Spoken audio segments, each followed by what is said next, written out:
Guatemala's Attorney General Claudia Paz is on a mission. Just 2 years on the job, and she's already confronted some of her country's most powerful and feared men: drug bosses, corrupt officials, and a former dictator charged with genocide.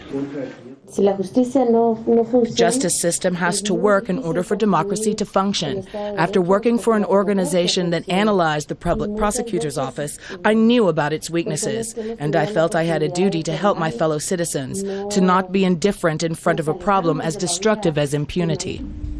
When Paz was appointed in late 2010, murder rates had skyrocketed, gang violence was rampant, and drug cartels were carving up swaths of countryside, leaving bodies in their wake.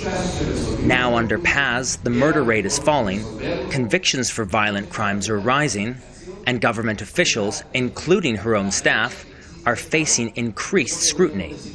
It's essential to work as a team. Imagine working to transform Guatemala's justice system. It's an enormous challenge. One person could never do it. It takes a joining of wills to achieve these things.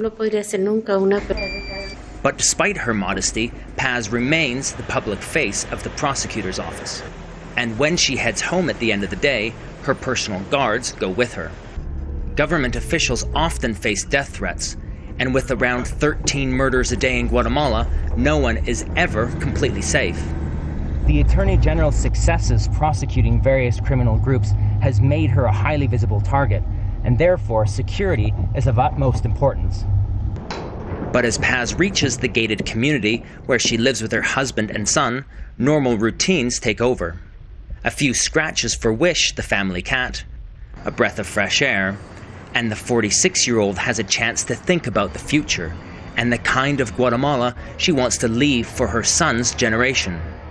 I'd like a country where there are no murders, where women don't suffer from violence just because we're women.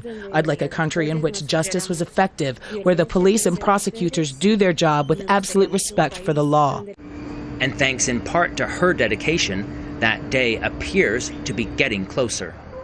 David Mercer, Al Jazeera, Guatemala City.